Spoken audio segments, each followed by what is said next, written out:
target is a convoy of tanks. मुझे बताया गया है कि एलसीएच का डिजाइन और डेवलपमेंट मॉडर्न बैटलफील्ड की जरूरतों के अनुरूप किया गया है। अपने डेवलपमेंटल स्टेजेज में अनेक प्रकार की टेस्टिंग में इसने तमाम चुनौतियों से निपटने में अपनी योग्यता दिखाई है। एलसीएच दुश्मनों को चकमा देते हुए विभिन्न प्रकार के एमिनिशंस को कैरी करने और शीघ्रता से यथास्थान पहुंचने में सक्षम है। यह वर्सटाइल हेलीकॉप्टर विभिन्न टेरेन में हमारी आर्म्ड फोर्सेज की जरूरतों पर पूरी तरह यह खरा उतरता है। ऐसे में एलसीएच हमारी आर्मी और एयरफोर्स दोनों के लिए एक आइडियल प्लेटफॉर्म है। साथियों, मानवता के विकास के क्रम में मानव ने जो उपलब्धियां हासिल की हैं उसमें हैवी मटेरियल से लाइट मटेरियल की ओर आगे बढ़ना भी एक शानदार उपलब्धि रही है। वह चाहे फूड ग्रेन के संदर्भ में हो, पहनने के लिए कपड़े के संदर्भ में हो, स्पेस संबंधित एक्टिविटीज के संदर्भ में हो, या फिर डिफेंस से संबंधित इक्विपमेंट और प्लेटफॉर्म्स के संदर्भ में हो। किसी समय खासकर ग्रीन रिवॉल्यूशन के पहले सावा, मक्का, बाजरा, ज्वार आदि मोटे अनाज बहुतायत में खाए जाते थे, क्योंकि गेहूं चावल जैसे अनाज उतने उपलब्ध नहीं थे। पर ग्रीन रिवॉल्यूशन के बाद लोग इन अनाजों की तरफ अधिक उन्मुख हुए हैं। कपड़ों के मामले में भी टेक्नोलॉजी के अभाव में लोगों को मोटा कपड़ा पहनना पड़ता था, पर समय के साथ साथ हल्के और पतले कपड़े आते गए और हमारी रोजमर्रा की जिंदगी का यह हिस्सा बनते चले गए।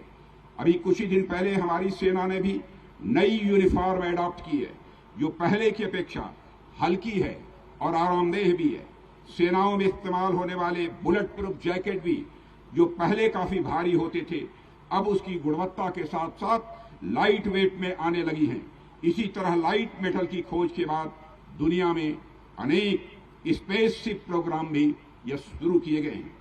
इसके अलावा मोबाइल फोन, कंप्यूटर आदि अनेक उदाहरण लिए जा सकते हैं, जो कपड़े और जो पहले बड़े वजनी हुआ करते थे, पर समय के साथ छोटे और स्मार्ट होते चले गए। जाहिर है डिफेंस सेक्टर में भी यह प्रक्रिया चालू है।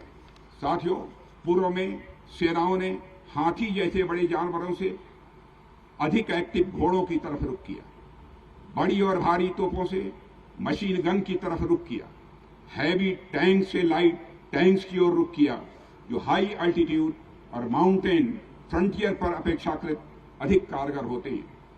हालिया यूक्रेनियन कॉन्फ्लिक्ट हो या इसके पहले की अनेक कॉन्फ्लिक्ट्स हों, हमें लेसन्स देते हैं कि हैवी वेपन सिस्टम और प्लेटफॉर्म जो बैटलफील्ड में त्वरित गति से मूवमेंट नहीं कर पाते हैं, उनकी कैपेबिलिटी भी कम होती है और कई बार वे दुश्मनों के लिए इजी टारगेट। पधारो हमारे देश रे,